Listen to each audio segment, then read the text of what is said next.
Hola, amigos, and welcome back to the La Vida Verde podcast. I'm your host, Matthew Human, on a bit of a drizzly day here at Finca Vida Verde. My guest today is one of my very good friends and neighbors, Bradley Spence. He is a certified fruit freak. He is a serial entrepreneur, a photographer, a husband, a new father. He's relatively new to the Valley, but we've become very close. He brought some fruits with him. We're going to get into it. Stay tuned. Hope you enjoy.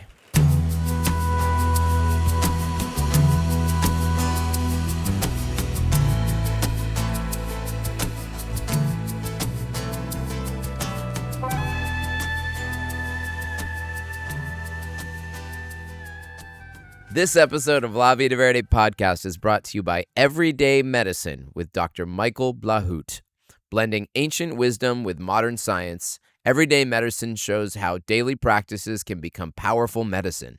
Discover his book, Everyday Medicine, explore the upcoming Costa Rica Wellness Retreat, and learn about his videos and one-on-one functional medicine consultations at everyday-medicine.com. Friday, October 31st, Finca Vida Verde presents the Halloween Hoedown 2025, featuring live band The Spooky Revolution, with DJ Ian inspires spookiness with a special spooky Halloween set for you. Plus drumming, special guests, and more. Bring a costume, and an award will be given for the sexiest Halloween costume. Entradas 10,000. You can find them at fincavitaverde.com/experiences. We'll see you there. Bradley Spence. Hello. Welcome to La Vida Verde podcast, my fruit freak friend. Thank you for having me. Happy to be here. We, those of you who have been following my Instagram, perhaps at Matthew Human, at what's yours? Brad Fruits. We have been posting a lot of Bradley's recently got me into this Sora AI app, and we've been just going crazy with it. We've been experiencing cosmic durians, and I've recently run for president, and I've VP? with my running mate. What is your platform as my running mate? Yeah, I'm just trying to spread fruit around the world, really. Around the world. Organic fruit. No more lawns, more gardens that grow fruit. Lawns, not garden. Gardens, not lawns. Gardens, not lawns. There we go. Okay. Bradley, thank you for coming all the way over here, all the way from Alegria. It's a long trek. You came all the way, and you were at the Feria Verde this morning? I was, yeah. Dude, amazing. I know. Tell us what you what was you brought a cornucopia of fruits. Actually, it's like a Fruit of the Loom picture right here. Fruit of the Loom. We got a Chempedak, which is one of your favorites. My second number two. It's my number two. One of my favorite varieties of maracuya or passion fruit. And a lot of people don't know that cacao is actually a fruit where chocolate comes from. Okay. So, I mean, a lot of your viewers probably know that, but... I mean, maybe not, but yes. The chupa chupa, don't say that to the Filipino because it means something. What does it mean? Well, chupa in Spanish means to suck. Yeah. And in the Philippines, it means blowjob. That fruit means, I don't know if you're allowed to put that in there. You brought a blowjob fruit? Yeah, I brought a blowjob fruit. Okay, great. And we got two varieties of mamanchinos, or as the rest of the world knows them, rambutans. And you have a Nespero. Wait, you pronounce it properly. Rambutan. No, Nespero. Oh, Nispero. Nispero. And Chico Zapote. the most rare fruit of all, Cavendish banana. Cavendish banana. No, Not so I'm rare. just joking. The most common, actually.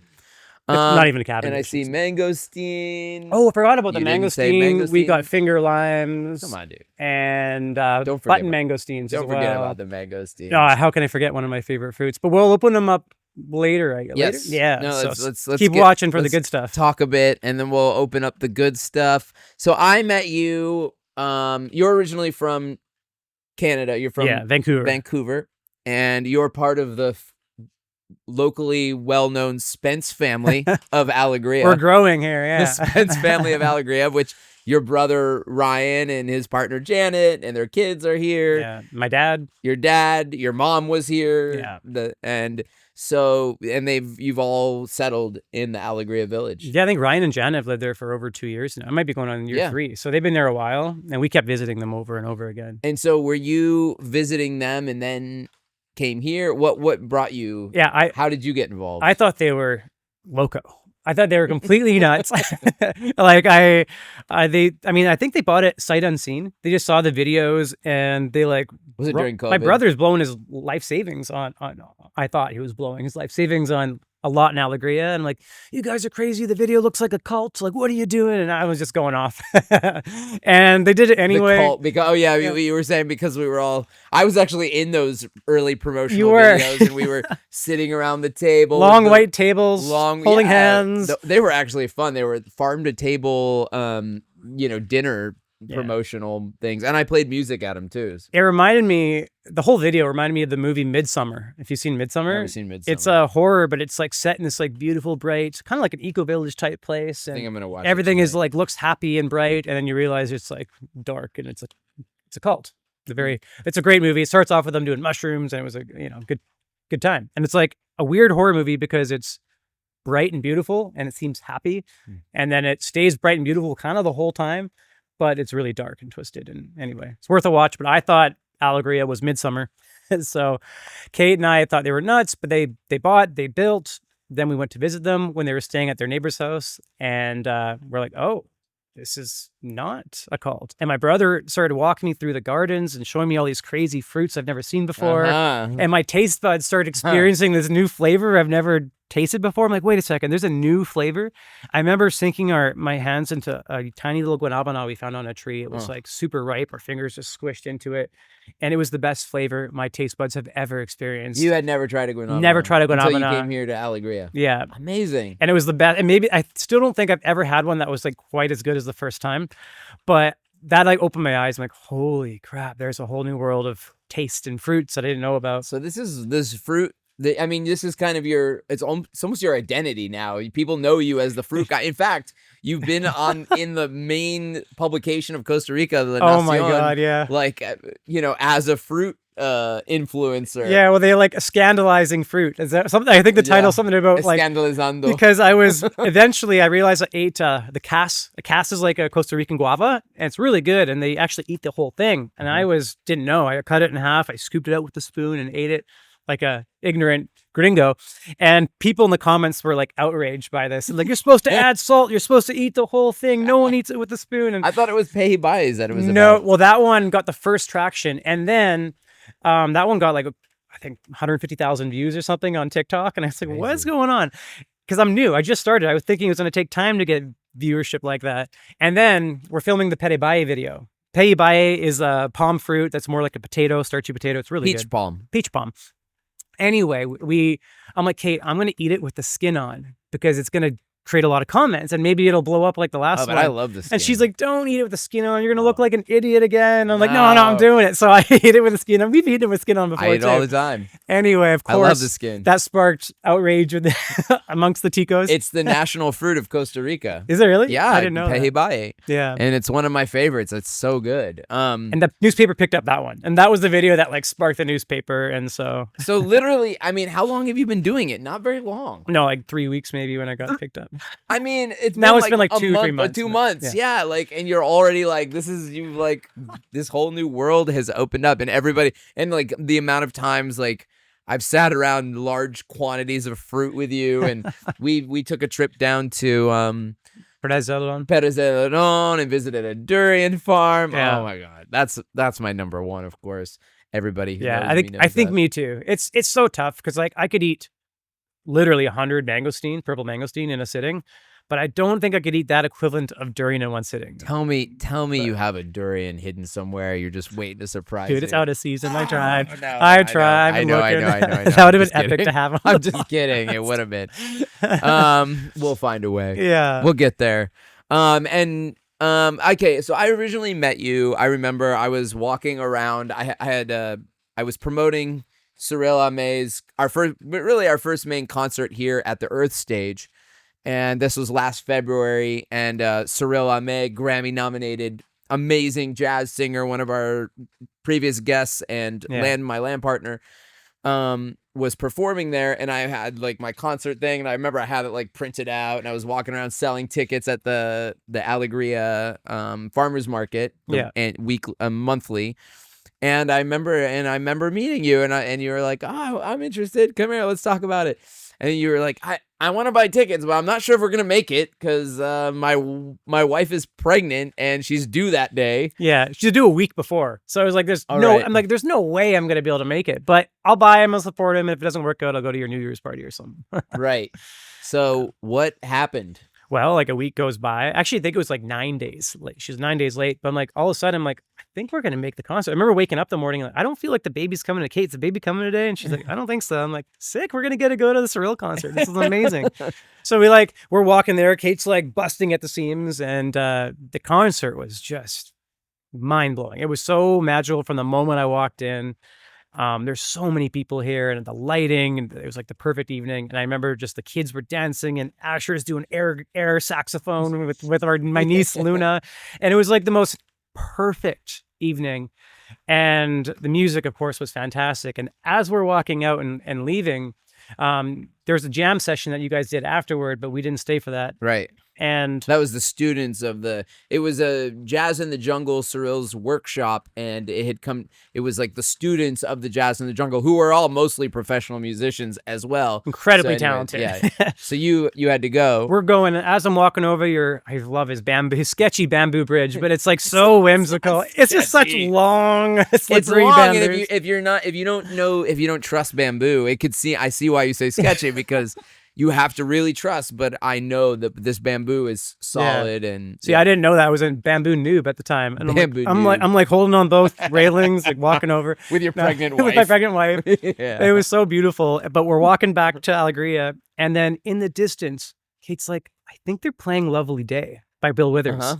And for context, that is kind of Kate and I's song. When we were early in our relationship, I would play it all the time, and I always joked that it was our song. And she started hating the song because I overplayed it. We'd be one-wheeling down the streets of like my electric one-wheels in Vancouver and California, and I would always have that song on repeat. And so she got sick of the song.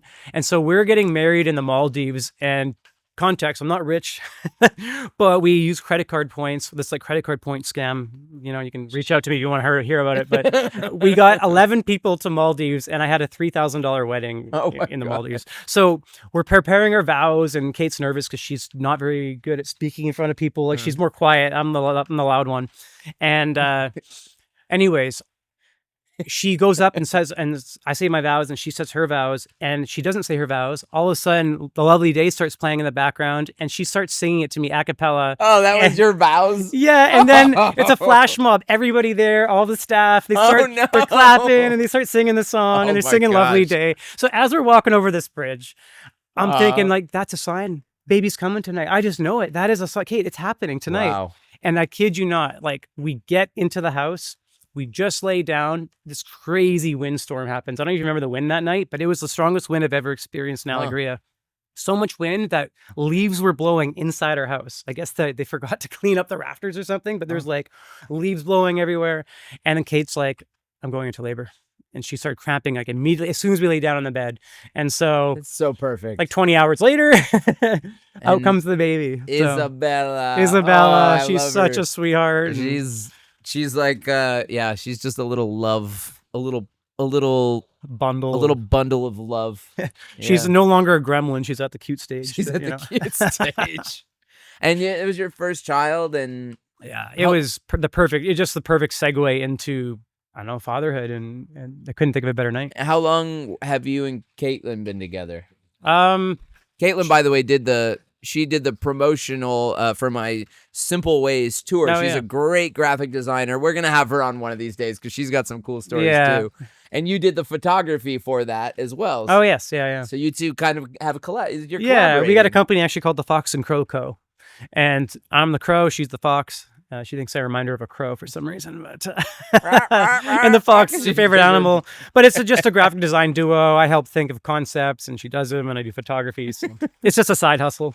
That's actually that's our main income right now, actually. Is So that. if people need promotional marketing materials, they come to you guys? Yeah. All right. The foxandcrow.co. Foxandcrow.co.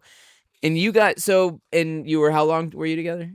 6-7 years. 6-7 I've lost years. track, but around 6 or Yeah. 7 years. Long enough. Kate's lost track too, so I can't get in trouble. No, that's great. That's good because it doesn't matter at this point. No.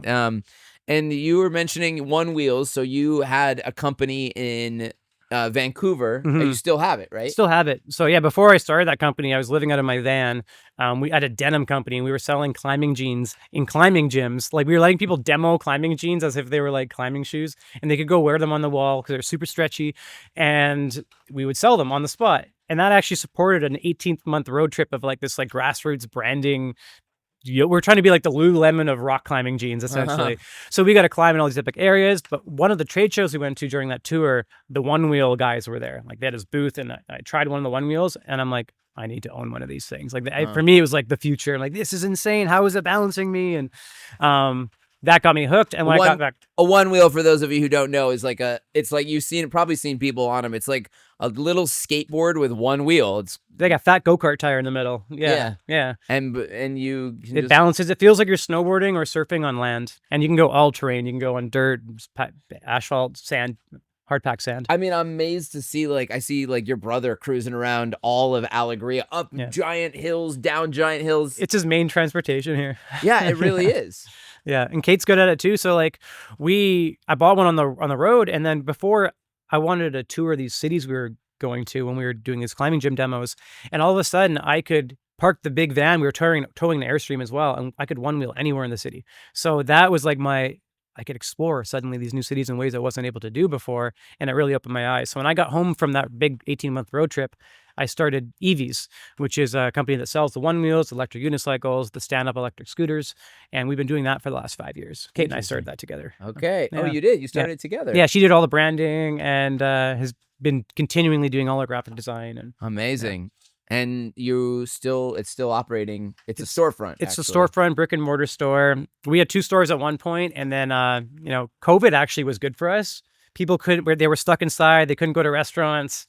We were at this time where people couldn't spend their money on anything really. It was like nothing to do. So people were buying electric One Wheels and electric unicycles and scooters. So our sales were like, woo, and we opened a second store. We were like, could do no wrong. And then COVID ended, the restrictions ended, and our sales like fell off a cliff. So now we're like, not making a lot of money. I'm not taking salary anymore, but the company's still going, and we'll see where it is in a year, but we're trucking along. You're a serial entrepreneur, and so I have a good faith that whatever's next is gonna be amazing. Yeah. I imagine.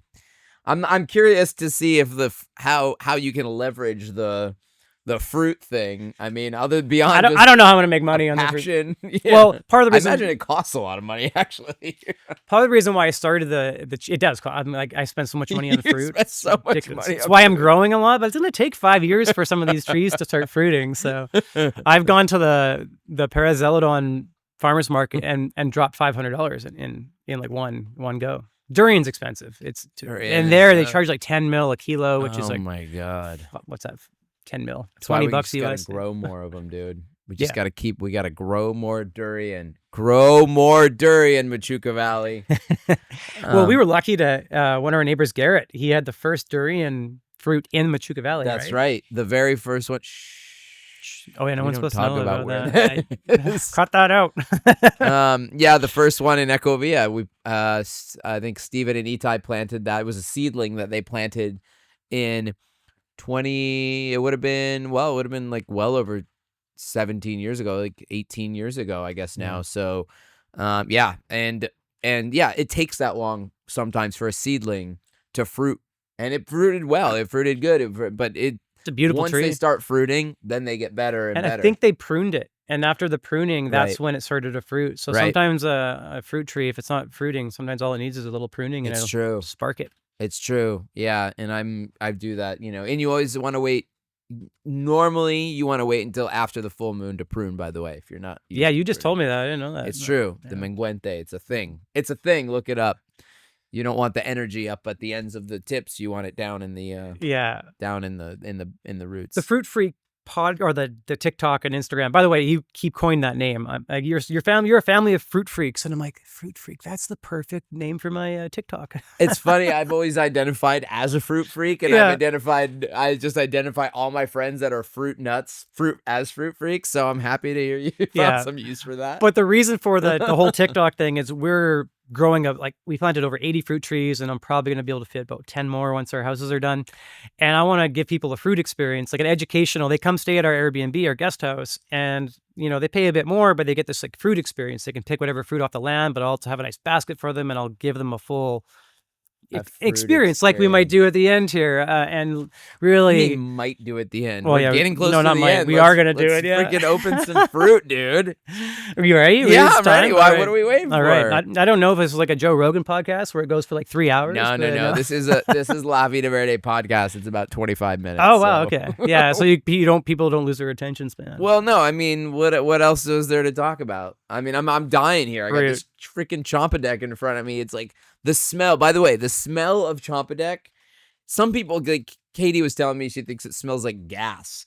Yeah, or somebody was telling me they think it smells like diesel gas. A little bit. I freaking love it. You think it smells like gas too? Oh my god. Yeah, it smells like caramel. Is this ripe? Very ripe. Smell it. Oh yeah. Yeah. Burnt caramel. It's so good. It does have a funk, and I can't describe what it's like a muskiness, like almost like the muskiness of like peaty whiskey or something. It's really good. You have to have a fine palate to understand. If you don't like durian, you're probably not going to like Chompadek. Oh, and I tried for the first time the other day with you, pataste. Pataste is another. It's actually a cacao relative, so it's like a little bit bigger than a cacao, but it's like the durian of cacao. Mm-hmm. And I also tried with you the kawini mango. Oh yeah, which is like the durian of mangoes. It's like the most mango. It's like a tomato sauce, pizza sauce durian. I'm blown away. This year I've tried so many new fruits, and partially because of you, because I'm also a fruit freak, but I don't have a lot of fruit freak friends that I can go express myself my true nature. Half the fun for me is like I'll bring a ton of fruit down to the pool at Alegria. We did that the other day, and I do it all the time. And I love, especially the kids, seeing them try a new fruit and then just obsess over this new fruit. The reaction I get from people is almost as enjoyable as the fruit itself, because I'm seeing other people's that feeling that I had the first time I tried guanabana. I'm like, whoa, there's a new flavor. And we got quite a few new flavors here. And I got to give a shout out to my brother Stephen Brooks, he's the reason I'm here, and we bond. That's how we bonded initially, was over fruits and these kinds of things. And he's the ultimate fruit freak. The Church of Fruit. I mean, he does the Church of Fruit, but Stephen has, I think, gone to the next level with it. He's a kind of out of our. He's serving fruit to the rich and famous. We're here in the Machuca Valley, but you're our local pastor of the Church of Fruit, I would say. Yeah, I told him if I sell his lot, he needs to bring me a durian or something. Yeah, he's got these Pakistani mulberry trees that are really rare, and it's like a mulberry that's like this long. I really want one of those, but they're hard to get growing. You graft them. You got to graft them. Yeah, a lot of the cuttings they don't take, so you have to for every 20, I think you only get one. Yeah. No way, really? Yeah. Okay, so are we gonna try some fruit? Let's try some fruit, please, Mr. Fruit. Let's start with the blowjob fruit. I mean, chupa chupa. Okay. Can you bleep every time I say blowjob? Yes, yes, you can. Chupa chupa. Chupa also chupa. known as Sapote Colombiana. Yes. And blowjob fruit. And the blowjob fruit. I will say I have not liked this in the past, and I think the reason is because I went to the first Costa Rican fruit festival, and that was at Punta Mona, I want to say like 8 years ago or something. Yeah. And this was like, they tried to time it to be during durian season perfectly, and they were off by a week. Oh. And one of the only fruits they had in complete abundance was this one. And I was like, not so much. But out of all the sapotes I've had, and it should be known as sapotes aren't the same fruit. Sapote just means soft fruit. Right, soft sweet fruit. It's an Incan word which means soft sweet fruit. It's not actually a family like Colombian sapote, black sapote, mame sapote, chico sapote are not relatives. They're not related. Sapote blanco is white sapote is in the lemon. It's in the citrus family. Yeah. So black sapote is in the persimmon family. Like, it's super weird. Sapote is not a sapote. It's just describing a type of fruit. But This one's not super ripe. They can be a lot juicier. But so you pull it out of the thing? I pull it out. I just usually have. And then, chupa means to suck, and you got to suck the flesh off of the fruit. All right. Oh, that's good. There we go. It's orange. All right. I've also heard people call this mango sapote because it has notes of mango in it. Huh. Sweet carrot and orange, I'd say. Do you have any other notes you can pick out of that? Carrot. Mm-hmm. This is actually pretty good. Mm-hmm. I like it. I think the one I had, Well, if you were expecting durian and you got this, this is probably my 42nd favorite fruit. Mm-hmm. It's not my favorite. There's a reason why we opened it first. I'll save this for the It's not bad though. Cameraman afterward. Mm. Okay. Gonna do the maracuya. This might be messy, but this is maracuya passion fruit. These are really expensive in Canada where I'm from. Like it'd be like $5 for one. Here they're like free, and they grow really easily, and they're cheap. There's another one like a grenadilla, which is it's the same family. It's passion fruit.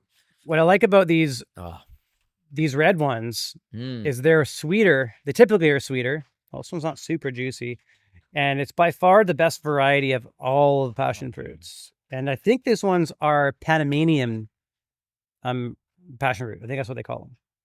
I want to have more fruit freaks on my podcast. I'm making a mess. Oh my God. Not the ripest. Oh, that was a sour one. It's so sour. It was sour and bitter. Normally, these ones are very sweet. And that's why it's the ultimate variety. Fruit fail. But I got like 6 more at home. I thought I picked the ripe one. I guess not. We'll fix that with the yellow. Okay. Yellow rambutan. These ones are what most ticos know. They sell on roadsides everywhere. Every supermarket. And mamon also means like sucker. Yeah. Like Chinese sucker is what it's called. Like. Yeah, mamon chino. And these ones, I don't know if you can tell in the video, they're so juicy. They're so juicy you can drink the juice out of the cup. Oh my God, man. Such a mess over here. Oh, I knew it was going to get messy. But... Oh, I like those. So that tastes like honeysuckle, white grape. Yeah, white grape. Good one. Honey. This is, I guess, part of being a fruit freak. Is like you're on video explaining. You have to explain to people what things taste like. Yeah, especially if you're just in a language that they can understand. Because they really do kind of taste like their own fruit. But when you're trying to describe a new flavor to somebody, you have to go with whatever is most similar, I guess. Well, and I think for you, I mean, interestingly, because it's all so new to you, like really, like you said, it's only a couple years. I've been eating so much of this fruit for like the last 20 years, even before here, going to Hawaii. Yeah. Like, it's almost like it's so commonplace to me now. Especially these rambutans are pretty basic, but the yellow ones are really rare. Like, those aren't as common. Have you had a yellow one before? I'd had one before, but the other day we had it at the pool in Alegria. You had like the other day, Bradley invited us over to a fruit tasting at the pool. Fruit freak party. I think you're going to have to like double speed this one just for fun. Oh yeah. No way. They can cut all the middles out, but okay. This is my favorite fruit, even more than durian, because I can eat unlimited of them in one sitting. I can't eat unlimited durian. I wish I could, but it's just too rich of a fruit for me. So you can pop it like this, open it like this, and the flavors of mangosteen. The first time I actually had this was at the Maldives wedding. They had a breakfast buffet with unlimited mangosteen. Oh my God. And I was... Mangosteen is the queen of fruits. Now, durian is the king of fruit. Mangosteen is considered the queen of fruit. It's funny how that is, because they're my top 2 fruits. So the king and queen kind of makes sense. And the flavor is hard to describe. It's like strawberry, wild berry, grape, like the best grape you've ever had. It's got some tartness to it. There's something about mangosteen. I remember they were selling it for like weight loss supplements and stuff. They're right? really healthy. They keep doing more and more studies on them. Apparently, there's like cancer fighting properties to them, which is the same with the guanabana as well. We'll do the next mangosteen. The button mangosteen. This is the button mangosteen, and so mangosteens are the Garcinia family, which would include button mangosteen, I guess, achachairu. well, achachairus are one of my favorites, and it's a shame we don't have them. I have one right there, but I it's know not you do. fruiting yet. It will fruit soon. It looks like. Yep, and I've got also the lemon drop mangosteen. The little They call them horko here, though, eh? Like lemon drop mangosteen and achachairus. It's weird. Horko is a word that means it's like an. I think achachairu is often called a horko. You don't eat the skin of this one either. No. Very latexy.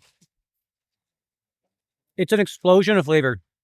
Sour, tangerine, sweet, orange, mangosteen. It has like a bit of mangosteen flavor to it, but It's a bit like eating a Sour Patch Kid. It's like eating one of those sour candies when I was a kid. yeah, it's a good way to Not describe the flavor, not like just the surprise of it, how tart it is. Yeah, I kind of get that. The orange Sour Patch Kids.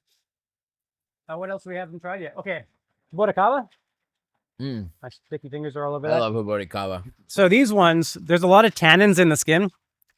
So they can be quite bitter, but some people just eat the insides. And Boricava is the coolest tree. The fruit grows on the bark, and it looks like something from the movie Avatar or something. So it's just like when it flowers, all the trunk in the tree has these like beautiful flowers, and then overnight. I remember being on the Big Island, on Papaya Farms Road, and my friend had his whole front gate lined with jaboticabas, and they were all going off all at the same time, and it was like buckets and buckets and buckets of jaboticaba, and they grow right on the stem of the tree, and on the branches. It's crazy. It's really cool, and they call it the Brazilian tree grape, I think, but it's not actually a grape. It's its own. I can't remember what family it's from. This one was bad, but whoops. Bad one. Anyway, we got caviar lime here. These, it's okay. We are finding these at Michelin star restaurants now. They use them as garnish. So what's cool about them is you break them open,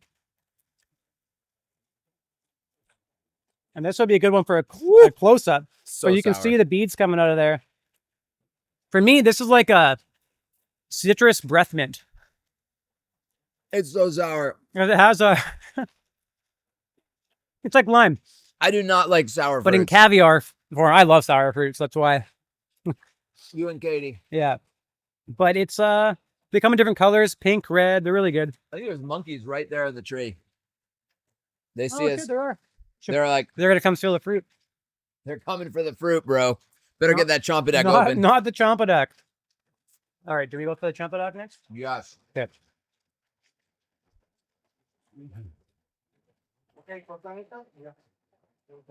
Yeah. Okay. Here we are. We're going for my favorite. That was all child's play. This is the real deal here. This is what I live for right here. Durian and Chompadek. What are you doing here? I'm opening it a special way. What is this? This is part of being a fruit freak too, is learning all the tricks of the trade. Yes. What? I want to open it in a way that has that like wow factor. Ah, yeah. Oh, hold on. So. Oh my God. Oh. I'm gonna turn around for the big reveal in a second. The big reveal. Oh my God. Oh, this is so good. You got this at the Feria Verde today? I shouldn't be telling people this because they're all going to rush out and get them. I don't think people buy them. They every time I'm there, I'm the only one buying it. But oh, thank God. Look at this. Yes. Okay. Yeah. So you may notice it looks on the outside like a jackfruit. It is in the Artocarpus family, the same family as the jackfruit. And it's very similar. In fact, they have hybrids of the Champadec and the jackfruit called a Champa Jack. I have a Champadec here, I have a jackfruit here, and I have a Champa Jack over there. This is by far the best of the Artocarpus, in my opinion. I mean, some people like meringue. I'm a sucker for meringue, and I'm a sucker for Champa Jack, which is a hybrid between Champadec and jackfruit. Nothing for me. It's pretty good. All right. We're going to have to finish this off camera. We'll share it with Yvonne. I hope he hates it. Honestly, I love it when people hate my favorite fruits. It's just this is a good one. It's more fruity than I'm used to. All right. Bradley, Spence, Fruit Freak. What's your Instagram? Instagram is Brad Fruits. I just changed it. It used to be Brad Floats. Oh yeah. That's an old Brad. Float tanks. Were you into the float tanks? No, when you one wheel, it's called like floating. Oh, okay. Yeah. Brad Fruits on Instagram. TikTok, it's Fruit Freak. The Crow and the Fox and Crow. Foxandcrowco.com. .co. Right. And reach out to me if you want more information. Thank you so much for coming, my brother. Sticky Thanks hands. for bringing one of my favorite fruits. This is La Vida Verde Podcast. I'm your host, Matthew Human, in heaven on a rainy Saturday here in Costa Rica. Finca Vida Verde. You can find us online, fincavitaverde.com. If you want to get a hold of us, if you're interested in sponsoring this podcast, please reach out. I want to say thank you to our sponsor, Dr. Michael Blahut and Everyday Medicine. Also, thank you to Ecoteas Yerba Mate for keeping me charged. Thank you to Bradley for bringing it. Oh man, I'm so happy. You can find us on Instagram at Finca Vida Verde CR. We're on Facebook, Finca Vida Verde. If you love these podcasts and you want to see more crazy neighbors of mine and friends and freaks and all the people around here, please consider going to our Patreon, patreon.com/La Vida Verde podcast, and support us with a little monthly love. It helps us keep these things going. We also have some additional content. If you're for background, we can put some of this. We can do some additional content for the Patreon. It's a great idea, actually. And that's it. We'll see you next time. Pura vida. Pura vida.